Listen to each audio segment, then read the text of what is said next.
Good morning. Today we are going to study about the cerebrum. The cerebrum is the largest part of the brain that fills most of the cranial cavity, which is presenting itself above the floor of anterior middle cranial fossa and above the tentorium cerebelli of posterior cranial fossa. The cerebrum is a structure which is the largest part of the central nervous system, and it is presenting itself at the anterior cranial fossa, middle cranial fossa and the posterior cranial fossa over the tentorium cerebelli, which covers and separates the cerebrum from the cerebellum. The cerebrum is highly convoluted. It is highly convoluted. That is, the external surface of the cerebrum can be seen as highly convoluted, or number of convolutions or the depressions and projections and bendings, the grooves, all the structures, all these convolutions can be seen on the surface, and it is a bilobed structure. That means right and left cerebral hemispheres are there. The cerebrum is divided into two, the right and left cerebral hemispheres. In this diagram, we can see the cerebrum can be seen as right and left cerebral hemispheres. That means it is a bilobed structure. It is a bilobed structure. And how it is bilobed? Because there is the presence of a median longitudinal fissure that partially separates the cerebrum into right and left hemispheres.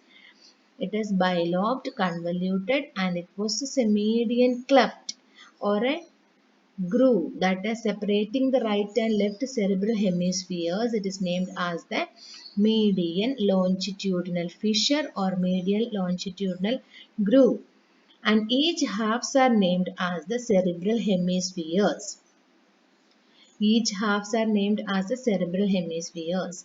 So the median longitudinal fissure that is only partially separating the right and left cerebral hemispheres, because at the inferior aspect, at the base part or the inferior aspect, it is both the right and left cerebral hemispheres are joined by means of collection of white matter fibers, which are named as the corpus callosum.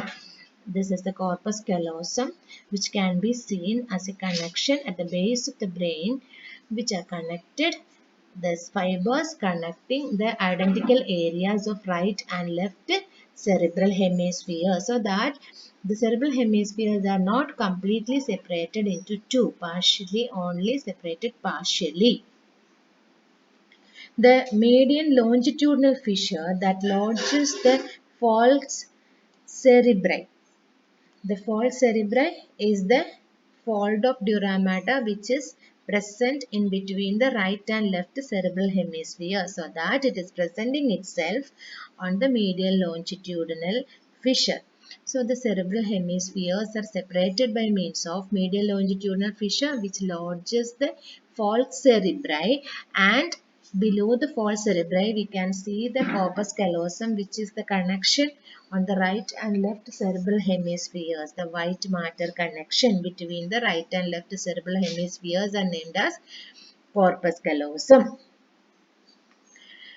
So this is the external features that we can see. These are the two right and left cerebral hemispheres. This is the connection between two is named as the corpus callosum. And these are the convolutions and depressions and projections that can be seen on the surface. And in case of the individuals, the left hemisphere in right-handed individuals, it is slightly larger than the right and usually termed dominant hemisphere. Usually the right and left, in case of right and left cerebral hemisphere, which side is more prominent, which the person is which sided, that is according to that in right-handed individuals, the right side is slightly larger than the left hemisphere, the opposite. In right-handed persons, the left hemisphere is larger than the right one because opposite side is controlling the entire movements. So that in right-handed persons, the left cerebral hemispheres will be slightly larger than the right one, and that is named as the dominant hemisphere. And that is in a person, which hemisphere is more dominant, that will be slightly bigger in size. Each cerebral hemispheres have got, usually in case of the central nervous system, it possesses collection of gray matter and white matter. Gray matter are that is the complete central nervous system is formed of the neurons, the nerve cells named as the neurons. The neurons have got a central cell body, and the processes which are extending from a number of processes which are extending from the cell body, that is named as a dendrites, and a single elongated myelinated or single elongated uh, fiber which is named as the axon. So all these things we have studied already. So that the nerve fibers are a familiar word, isn't it? So the nerve together forming as the central nervous system, the collection of nerve fibers. So at some regions we can see the collection of cell bodies. That cell body collections are together named as the gray matter, or they are forming as the nuclei, or they are forming as the nucleus of the nerves. And the myelinated axons or the fibers of the nerves, they are extending fibers of the efferents and the afferent fibers, the fibers which are arising from the uh, body of the neuron, and the fibers which are traversing to it. So these fibers are constituting the white matter. So the cerebral hemisphere, so if we are taking the section of a cerebral hemisphere, we can see an outer layer of gray matter can be seen and an inner layer of white matter. That's why the external part of this, entire convolutions, they are formed by means of the, in this diagram we can see the outer portions are darker than the inner portions. The outer darker areas are named as the cortical regions or the cortex, and inner white matter regions, that is the whitish pale staining areas, that is named as the white matter. So the hemisphere consists of an outer layer of gray matter called cerebral cortex and an inner mass of white matter, and large masses of gray matter that can be embedded within the basal part of white matter. So within the white matter collections also we can see small collections, small collections of the gray matter. They are named as the basal ganglia or the basal nuclei. And the cavity of the cavity which can be seen inside is named as the cavity of the single it is present on either side. So in a single hemisphere, the cavity which is present inside is named as the lateral ventricle. The lateral ventricle that can be seen in a section, medial aspect of the section, you can see it. So this is the external view of a cerebrum that we can see here. In this diagram, you can see there is a presence of cerebellum. In the lower part, there is a presence of cerebellum, so that this can be identified as the posterior aspect, because the cerebellum is presenting itself posterior to the head, isn't it? So that this is the posterior aspect, and it is presenting itself inside the occipital bone, so that this is the occipital region. And it is, when it is coming to anteriorly, this is a frontal region, and this is the temporal region. This is forming inside the middle cranial fossa, and this is forming inside the anterior cranial fossa. So this is frontal region, this is temporal region, and this is the occipital regions of the cerebral hemisphere. So the cerebral hemisphere can be seen like this. On right and left aspect we can see it like this. That is, the cerebral hemisphere, it possesses the external features and the internal features. The external features are their poles. It possesses an anterior frontal pole. A frontal pole. This is frontal pole which is resting within the anterior end, that is which is resting within the anterior cranial fossa, that is named as the frontal pole.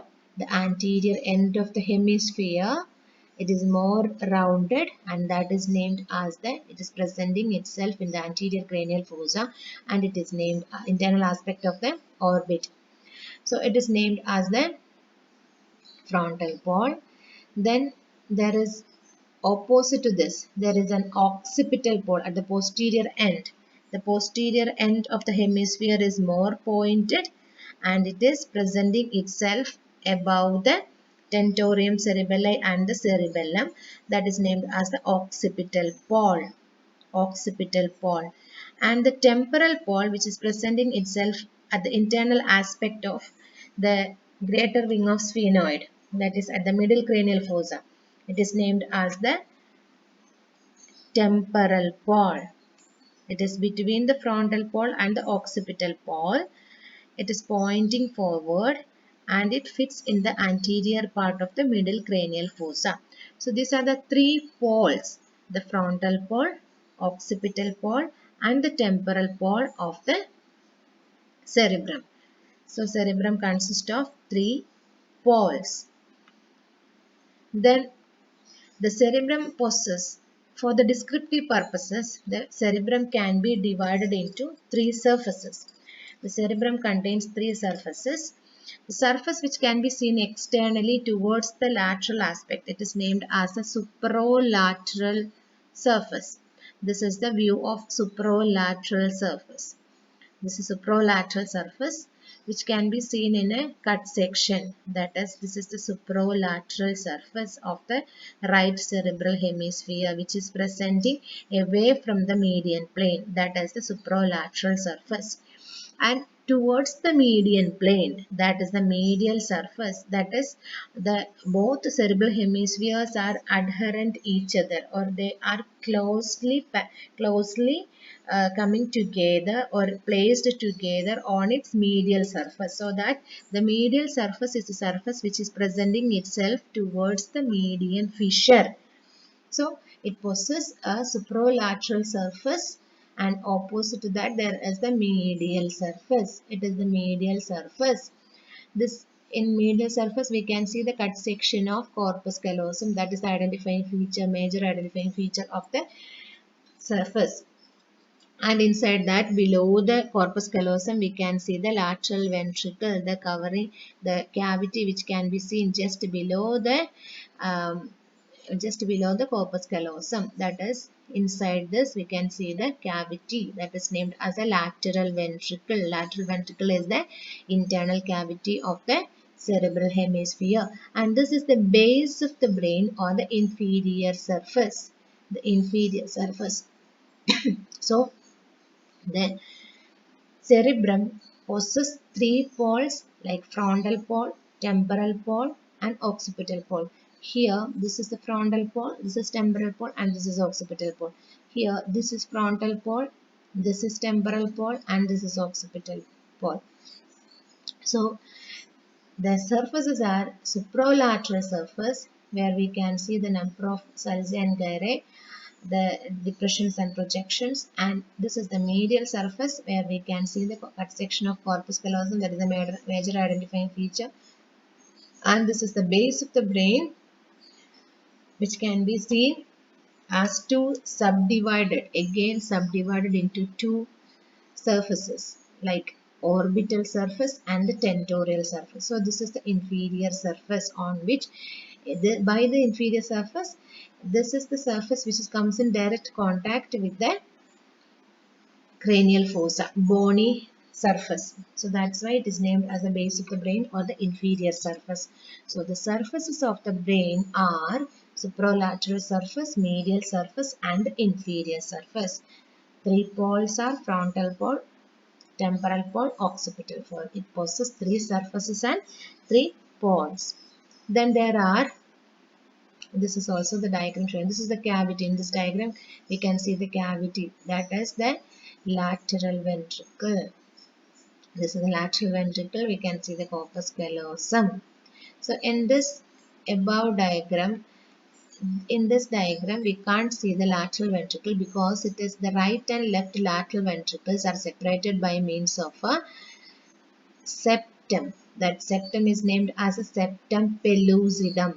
Septum pellucidum is the separation between right and left lateral ventricle. So here in this diagram it shows the septum pellucidum, that's why we can't see the cavity, but here the septum pellucidum is removed so that we can see the interior of the cerebral interior cerebrum we can see.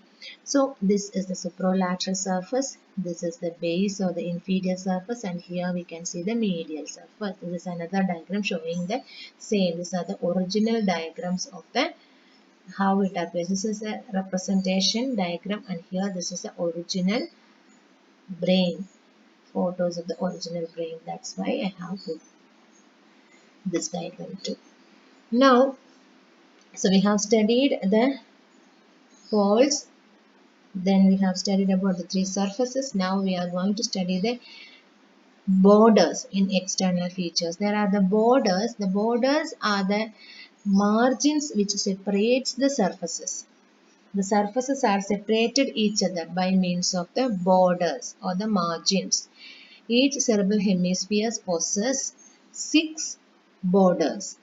They possess 6 borders, namely the most important, that is the supromedial border. This is the supromedial border. In this diagram we can see this is the supromedial border, or here this is the supromedial border. The longest border is the supromedial border, that is right and left cerebral hemispheres are separated majorly by means of the medial. This is the supromedial border. Supromedial border separates the supralateral surface from the medial surface. So this is the medial surface and this is supralateral surface. So we can see this is the supromedial border. Here in this diagram, this is a supromedial border. That supromedial border extending from the frontal pole to the occipital ball in a convex manner. So that is the supromedial border. The supromedial border we can see in this diagram. It is shown with another color. So this is the supromedial border. Supromedial border is the border which separates the supralateral surface. So external supralateral surface from the medial surface, that is supromedial border. Can be seen the two supromedial borders on either right and left cerebral hemispheres. The two supromedial borders can be seen towards the median plane. The two supromedial borders are joining together towards the median fissure, that is a supromedial border. Then it possesses infromedial border. The infromedial border, otherwise named as the infromedial border, it is otherwise named, this is opposite to the or inferior aspect of this one. That is, this is supromedial, so like that inferiorly, that is named as infromedial. Here we can see the infromedial, it is presenting itself on the medial aspect and inferiorly. It is otherwise named as the hippocampal border. This is the infromedial border or hippocampal border. That is the lower medial border which is presenting on the medial aspect of the cerebrum. In a cerebral hemisphere, we can see this is the lower aspect. On the medial lower aspect, we can see there is a border which is separating here. In this diagram we can see this is the medial border like that. Here is also we can see this is the medial infromedial border. Infromedial border, it surrounds the cerebral peduncle. This is the midbrain. So from the midbrain there is cerebral peduncle extending. So it covers or it surrounds the cerebral peduncle. So this is the position of the inframedial border. This is inframedial border that separates or it is presenting towards the medial aspect and inferiorly. Inframedial border. Next border is infralateral border. Opposite to the inframedial border, laterally is the infralateral surface, or in simply we can say the tentorial surface. That is, this is the tentorial surface which is resting over the tentorium cerebelli. That's why it is named as tentorial surface. So the two borders, that is inframedial border and infralateral borders, they are the margins or boundaries. Here we can see this is medial boundary and this is the lateral boundary of the tentorial surface. The medial boundary of the tentorial surface is the inframedial border, and like that the lateral boundary of the tentorial surface is the infralateral border. So that we can say the infralateral border separates the tentorial surface from the supralateral surface. This is supralateral surface and this is tentorial surface. So that infralateral here, the infralateral border that separates the tentorial surface from the that separates the supralateral surface from the tentorial surface. And there is superciliary border. The superciliary border is presenting itself just internal aspect of the superciliary arches. So on the orbital surface, this is the orbital surface which is presenting itself over the orbit. That's why it is named as the orbital surface. At the anterior cranial fossa it is situated. So this is the orbital surface. The orbital surface separated from the supralateral surface. This is the orbital surface and this is the supralateral surface. So the orbital surface which is presenting towards inferiorly, and supralateral surface it is presenting itself towards externally, superiorly and laterally. So that this is the border which is separating the supralateral surface from the orbital surface. So that is named as the superciliary border. Superciliary border is the border which is separating supralateral surface from the orbital surface. This is the border, supralateral surface from the orbital surface, that both are separated by means of the junction of supralateral and the orbital surface is named as the superciliary border. Superciliary border. Then the medial orbital border. This is the medial orbital border. The medial orbital border that can be seen, it separates the medial surfaces from the orbital surface. It separates the medial surface from the orbital surface. So here we can see this is the medial orbital border. This is superciliary border. This is superciliary border, and here comes this is the medial orbital border. The medial orbital border separates the medial surface from the orbital surface. Here we can see towards the like the uh, medial inferior border, inframedial border, like the inframedial border. Here is the inferior orbital border, that is the continuation towards here. So the both the medial surfaces are separated by means of from the orbital surface by means of medial orbital border. So these are the 6 borders which can be seen in the 6 borders that can be seen. This is supromedial border. This is inframedial border, infralateral border, superciliary border, inframedial orbital border, then medial occipital border. The medial occipital border separates the medial surface from the tentorial surface. Here we can see the medial occipital border. This is medial occipital border which separates the tentorial surface from the medial surface. So that in this diagram we can see the medial orbital border continuing at the central core part as the inframedial border. Then it is continuous as the medial occipital border. So that is the three border extensions that separates the right and left cerebral hemispheres medially. And laterally it is separated by the superciliary arches, superciliary borders and the infralateral border. Then superiorly the medial and supralateral surface is separated by means of the supromedial border. So these are the borders: supromedial, inframedial, infralateral, medial orbital, medial occipital and superciliary.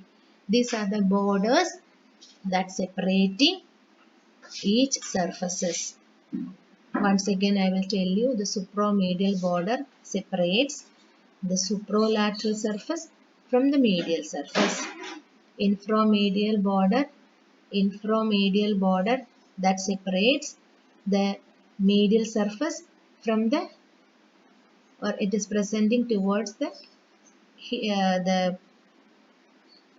hippocampus or hippocampal. Here we can see there is somewhat like a head like projection. We can see like a hippocampus like the seahorse, somewhat like a seahorse we can see here.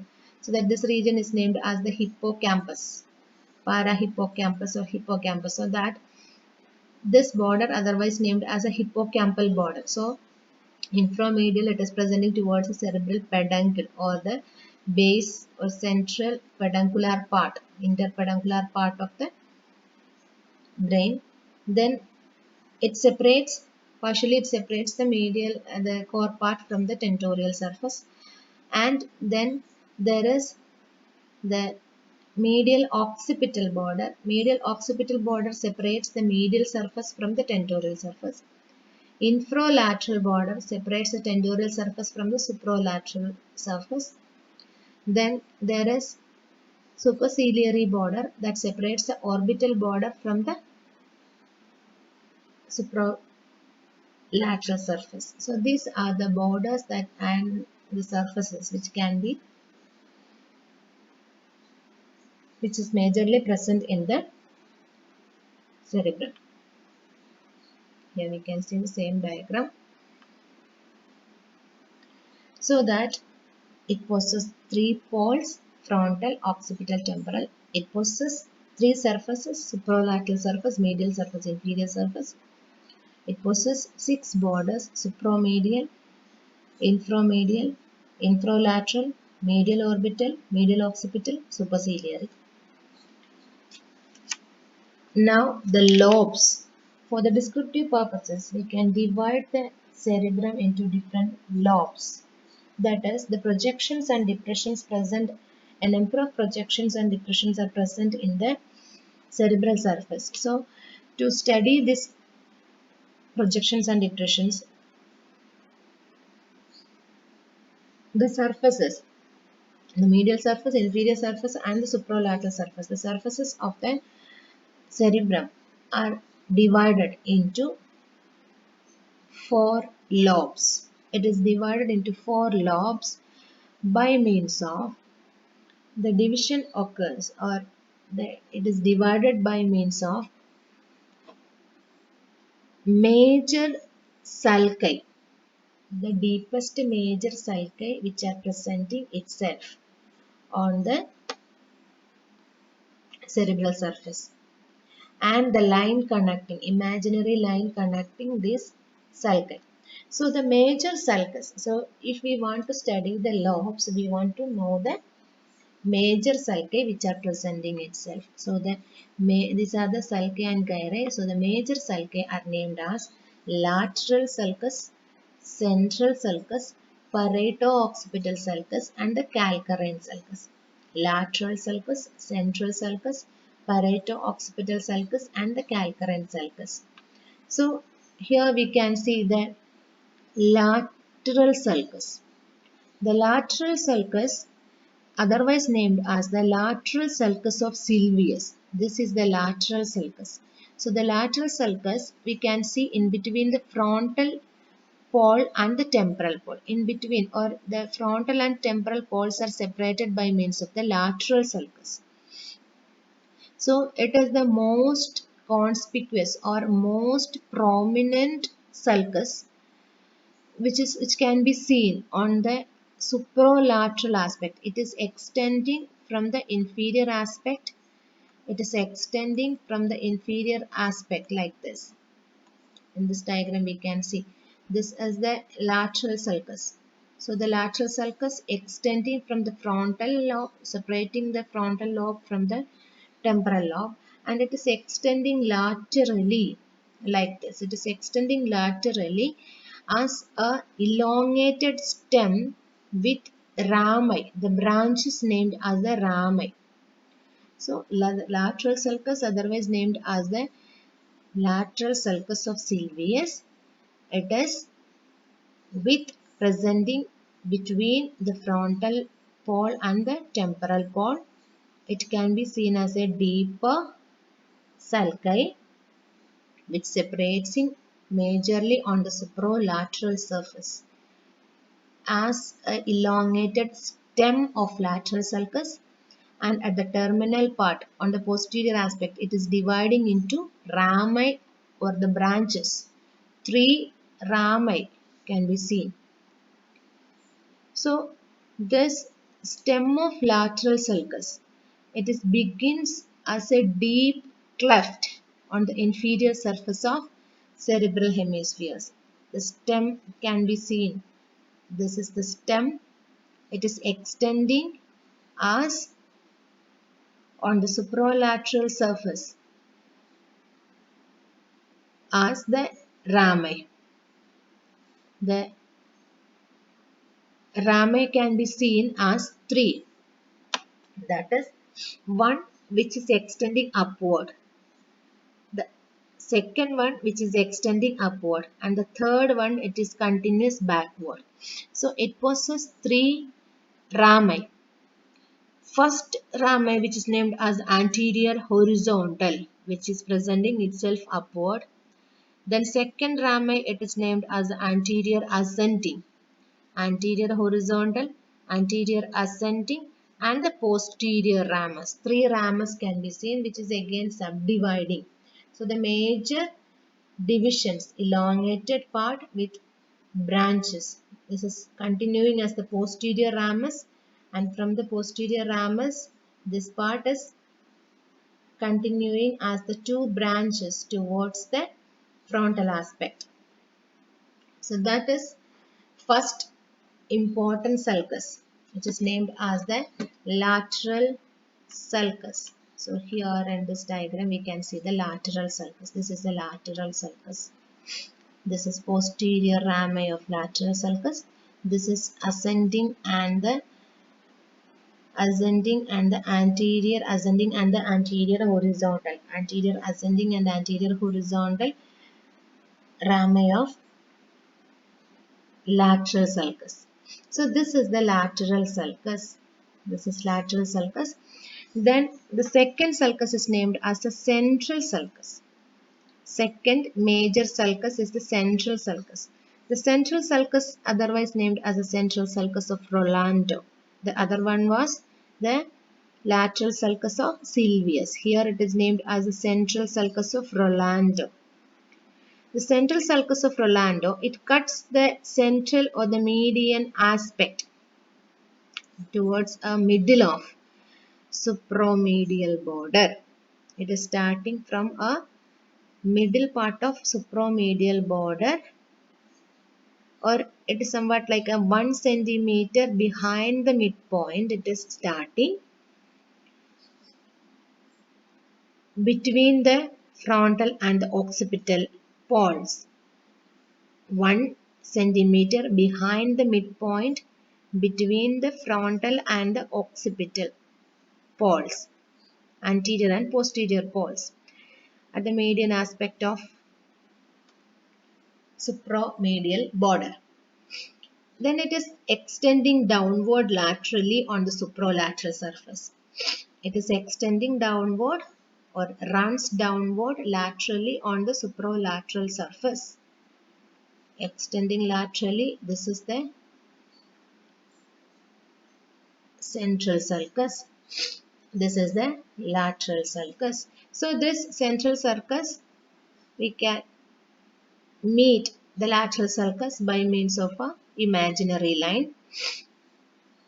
Then next sulcus is the parieto-occipital sulcus. The parieto-occipital sulcus, it is also presenting itself on the supromedial border. The parieto-occipital sulcus is presenting itself on the supromedial border. This sulcus, majorly, it is a deeper part of the medial surface. It can be seen on the medial surface, that is parieto-occipital sulcus. It is extending on the medial surface and a small extension from the medial surface. The major part is presenting itself over the medial surface and a small extension can be seen on the superolateral surface like this. This is a parieto-occipital sulcus. It begins at the midpoint of the calcarine sulcus. This is the calcarine sulcus. So it is starting from the calcarine sulcus and courses upward. Calcarine sulcus is a sulcus which can be present on the medial surface. Another important sulcus is named as the calcarine sulcus. So on the medial surface you can see the calcarine sulcus towards the occipital pole. From there the parieto-occipital sulcus starts and it is ascending upward, and a small portion covers or overhangs towards the supralateral surface like this. This is parieto-occipital sulcus. So this parieto-occipital sulcus, the central sulcus, lateral sulcus,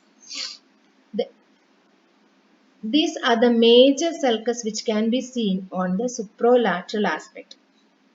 Like that, there is a pre-occipital notch.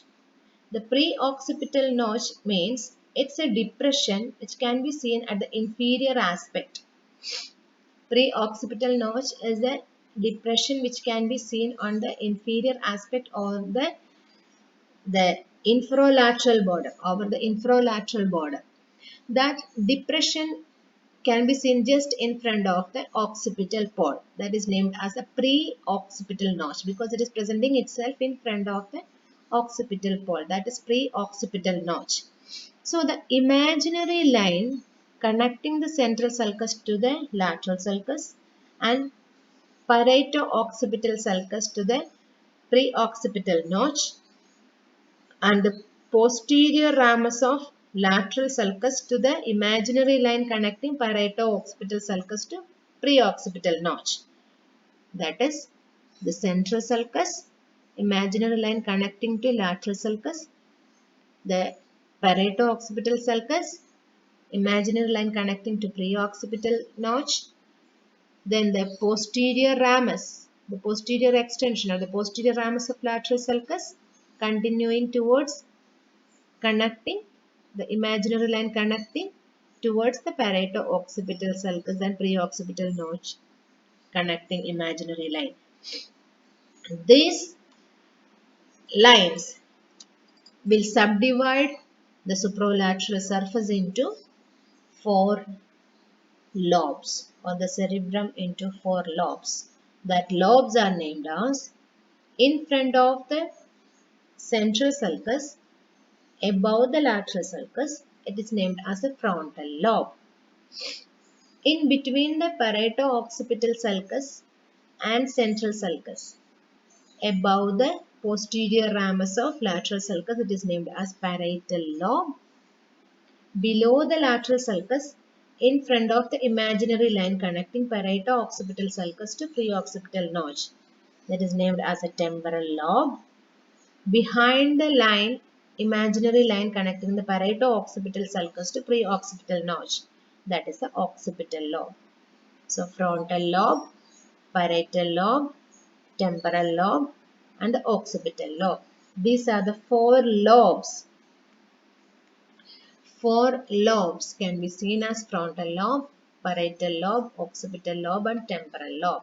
The subdivision occurs by means of the line joining pre-occipital notch to parieto-occipital sulcus and the line joining posterior ramus of lateral sulcus to the line joining pre-occipital to parieto-occipital sulcus. So these are the subdivisions on the supralateral surface and the medial surface we can see like this. This is the medial surface of the frontal lobe. This is the medial surface of the parietal lobe. This is the medial surface of the occipital lobe and this is the medial surface of the temporal lobe. So these are the four lobes. There are four lobes for the cerebrum. So we have studied there are 3 poles, 4 lobes, 6 borders, 3 surfaces for the cerebrum. So now we can study the sulci and gyrae present. It is very important topic. Sulci and gyrae present at the supralateral surface, medial surface and the inferior surfaces of the cerebrum. First we will study about the frontal lobe. The sulci present are prefrontal sulcus, superior and inferior frontal sulcus. Prefrontal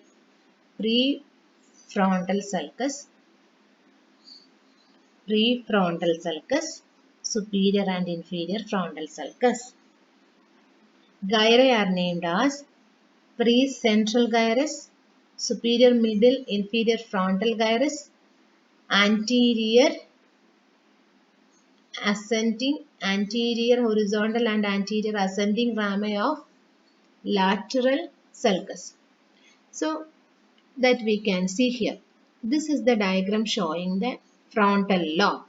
Or on the frontal lobe, the substance of the frontal lobe is divided into 3 gyrae on the anterior aspect. That 3 gyrae formed by 2 sulci. That is, the substance is divided into 3 by means of 2 sulci. 2 sulci are named as superior and middle frontal sulcus. Superior and middle frontal sulcus, dividing the substance into 1. The superior frontal gyrus, 2. The middle frontal gyrus and the inferior frontal gyrus. So this 2 sulcus, superior frontal sulcus and inferior frontal sulcus, divides the frontal lobe into anterior aspect of frontal lobe into 3 gyrus, superior, middle and inferior gyrus. The inferior gyrus again divided into 2 by means of inferior frontal gyrus again divided into 2 by means of ascending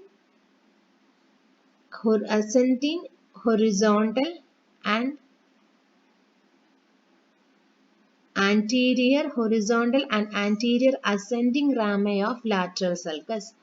The lateral sulcus possesses 2 rami towards the inferior frontal gyrus. They are anterior horizontal and anterior ascending. This is the posterior ramus which is separating the frontal lobe from the temporal lobe. So this is the anterior portion of the frontal lobe. At the frontal lobe we can see 1, 2, 3, 4 sulcus. That 4 sulcus are superior frontal sulcus, inferior frontal sulcus, anterior horizontal and anterior ascending sulcus. Gyrae, superior frontal gyrus, middle frontal gyrus and inferior frontal gyrus. Then in front of the central sulcus, we can see a precentral sulcus. Precentral sulcus or prefrontal sulcus. It is named as precentral sulcus, otherwise prefrontal sulcus. That precentral or prefrontal sulcus separates a gyrae from the central sulcus. That gyrae is the precentral gyrus. Precentral gyrus. So the central sulcus, precentral gyrus, precentral sulcus. The area in front of the precentral sulcus again divided into 3. So So these are the sulci and gyri present. Here we can see this is precentral sulcus. Second one, the superior and inferior frontal sulcus. This is superior and this is inferior frontal sulci. Gyri, the precentral gyrus. In front of the central sulcus, we can see precentral gyrus. Superior, middle, inferior frontal gyrus. Superior, middle, inferior frontal gyrus. Then anterior horizontal, anterior, ascending, rami of lateral sulcus. So these are the sulci and gyri present at the frontal lobe. There are 1, 2, 3, 4 gyrus and 1, 2, 3, 4, 5 sulcus. So that is frontal lobe. Now the frontal lobe can be seen like this. This is the central sulcus. In front of the central sulcus, we can see precentral sulcus or the prefrontal sulcus.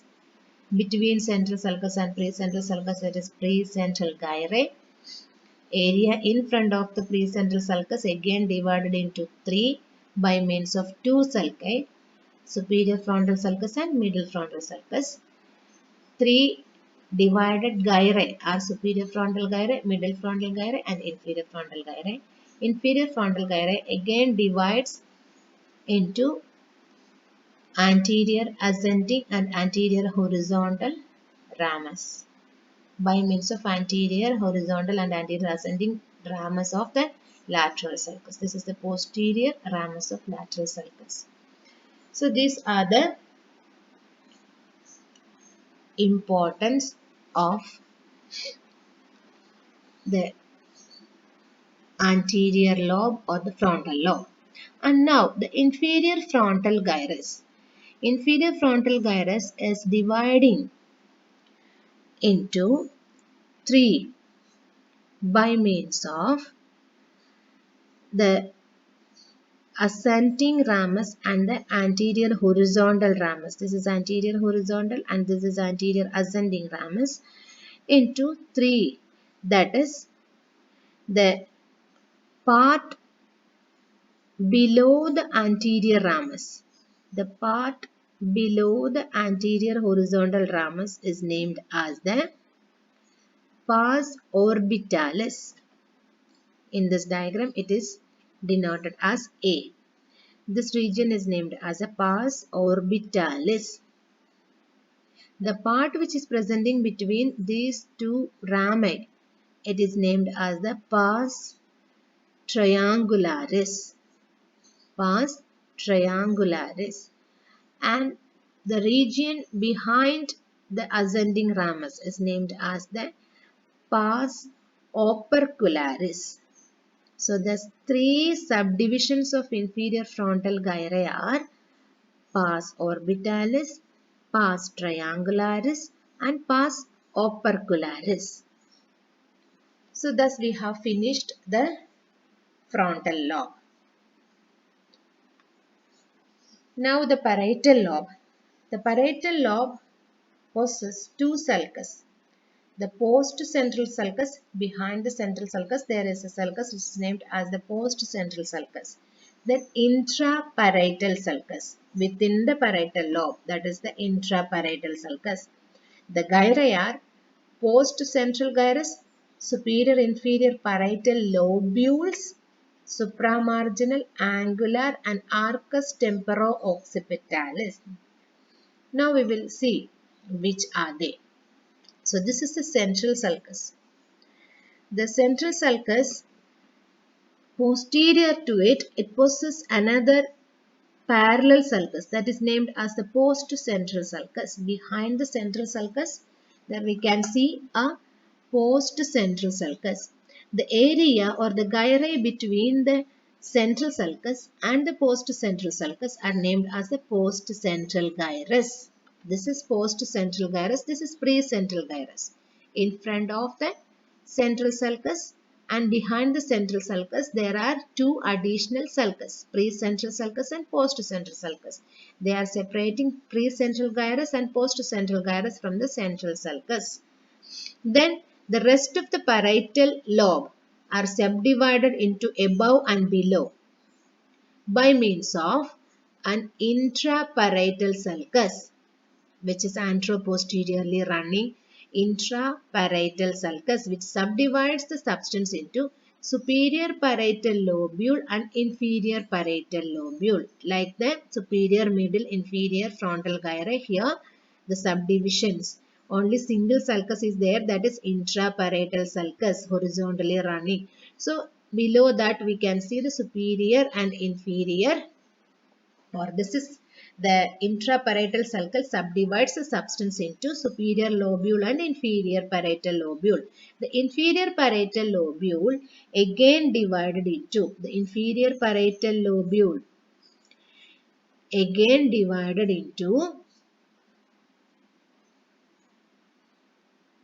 inferior parietal lobule again divided into supramarginal gyrus, angular gyrus by means of the posterior ramus. The posterior ramus extending into parietal lobule. The posterior ramus of lateral sulcus extending into parietal lobule. The region which is presenting above the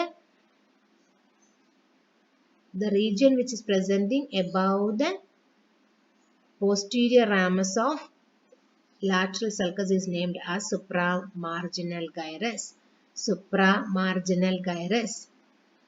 And rest of the parts, that is angular gyrus and arcus temporooccipitalis, that we will discuss after discussing the temporal lobe. So now we will discuss about the temporal lobe. So in parietal lobe only importance of post-central sulcus, post-central gyrus, intraparietal sulcus, superior parietal lobule, inferior parietal lobule. Inferior parietal lobule again divides into three: anterior aspect, anteriormost, which can be, it is the part which is surrounding the posterior ramus of lateral sulcus. That is first part. It is named as a supramarginal gyrus. Then the second and third part we will discuss after discussing about the temporal lobe. The temporal lobe, this is the temporal lobe. Temporal lobe completely dividing into three gyri, like the frontal gyrus. Here it is dividing into three gyrus by means of the two sulcus, like the superior frontal sulcus and inferior frontal sulcus. Here the superior temporal sulcus and inferior temporal sulcus. Superior temporal sulcus and inferior temporal sulcus. So these are same. The anterior part of frontal and the temporal is resembling. Here the name we have to say like superior frontal gyrus. Here it is superior temporal gyrus. That is only difference. So the two sulci which are separating the substance into three. They are superior temporal sulcus, inferior temporal sulcus. The gyri are named as superior temporal gyrus, middle temporal gyrus and inferior temporal gyrus. The superior temporal sulcus, which is also extending towards the inferior parietal lobule, that is covered by means of an arched part of parietal lobe, that is named as angular gyrus. There a gyrus can be seen, gyre can be seen, which is surrounding the upper superior aspect of the superior temporal sulcus. That is named as the angular gyrus. Like that inferior temporal sulcus, which is also extending towards the inferior parietal lobule, that part is ending in a surrounding region. It is named as arcus temporooccipitalis. Here the portion is named as arcus temporooccipitalis. Arcus temporooccipitalis. So these are the importance of, or the sulci and gyri present at the parietal lobe and the temporal lobe. This is temporal lobe. Already I have discussed superior and inferior temporal sulcus are there. Superior, middle, inferior temporal gyrus are there. Two transverse temporal gyrus can be seen on superior surface of superior temporal gyrus. This is superior temporal gyrus. So on the superior surface of superior temporal gyrus, That is the part which is separating the frontal lobe from the temporal lobe. That part is named as a superior surface of the superior temporal gyrus. Superior temporal surface of the superior temporal gyrus possesses two types of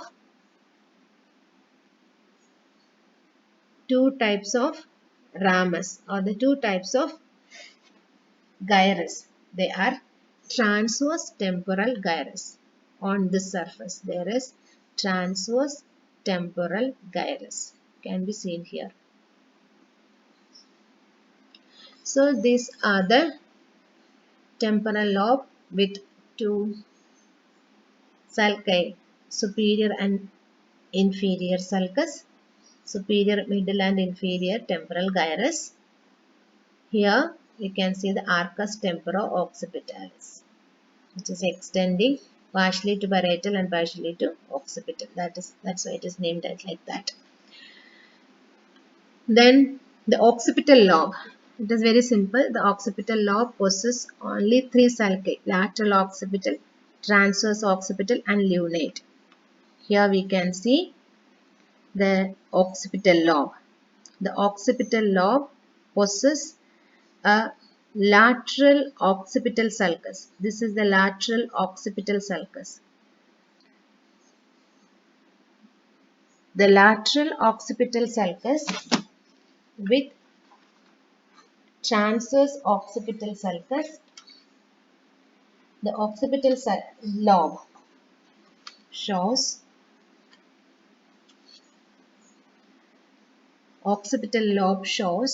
the lateral occipital sulcus which runs horizontally.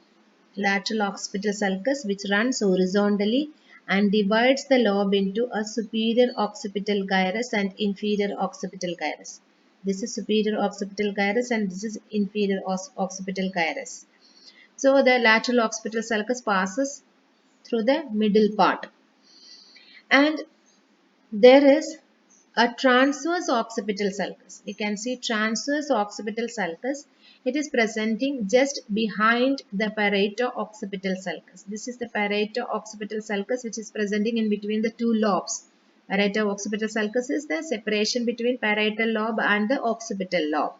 So the parieto-occipital sulcus behind the uppermost part of parieto-occipital sulcus, behind the parieto-occipital sulcus on the uppermost part of occipital lobe, there is the presence of, near to the supromedial border, there is the presence of a sulcus that is named as the transverse occipital sulcus. So this is the transverse occipital sulcus. This is lateral occipital sulcus. These are the two lobes or the two gyrus, superior occipital gyrus and inferior occipital gyrus. Then there is a lunate sulcus.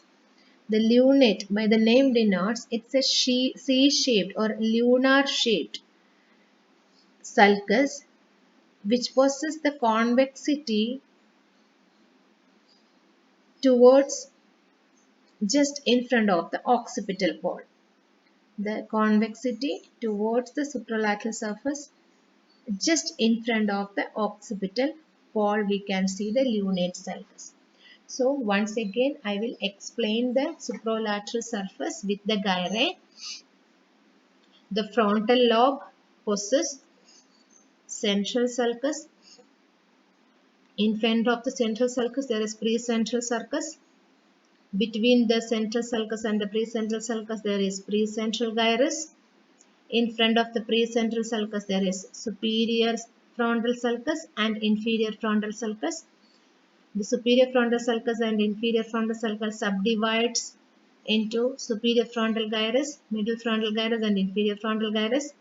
Inferior frontal gyrus again divides into three: pars orbitalis, pars triangularis and pars opercularis by means of anterior horizontal and anterior ascending rami of lateral sulcus.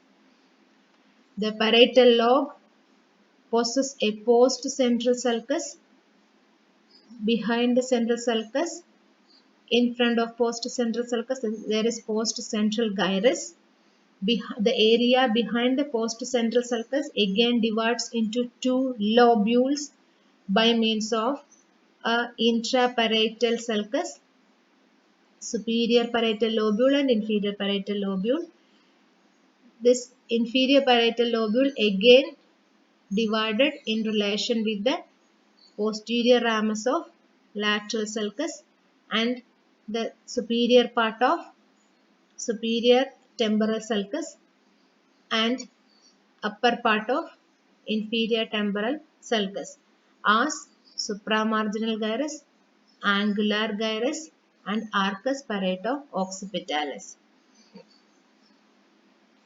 The temporal lobe again divides into three by means of two sulcus, namely superior temporal sulcus and inferior temporal sulcus.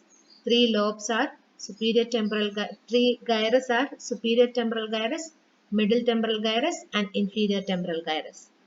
The occipital lobe majorly possesses a transversely running lateral occipital sulcus, dividing the occipital lobe into superior occipital gyrus and inferior occipital gyrus. Nearer to the supromedial border, behind the parieto-occipital sulcus, there is a transverse occipital sulcus. Another angular or lunate sulcus can be seen, C-shaped sulcus can be seen towards the occipital lobe. So, these are the sulci and gyrae present at the supralateral surface. This is another diagram showing the same sulci and gyrae. Superior frontal gyrus, middle frontal gyrus, inferior frontal gyrus, pars orbitalis, pars triangularis, pars opercularis, precentral sulcus, precentral gyrus, central sulcus, postcentral gyrus, postcentral sulcus, intraparietal sulcus, superior parietal lobule, inferior parietal lobule, superior temporal sulcus, inferior temporal sulcus, posterior ramus of lateral sulcus, superior temporal gyrus, middle temporal gyrus, inferior temporal gyrus, supramarginal gyrus, angular gyrus, arcus, parieto-occipitalis, arcus, then the occipital lobe. This is parieto-occipital sulcus. There, the lateral occipital sulcus and transverse occipital sulcus, the lunate sulcus. These are the sulcus which can be seen on the supralateral surface.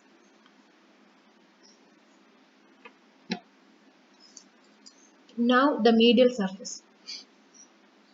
The medial surface majorly shows some features like corpus callosum.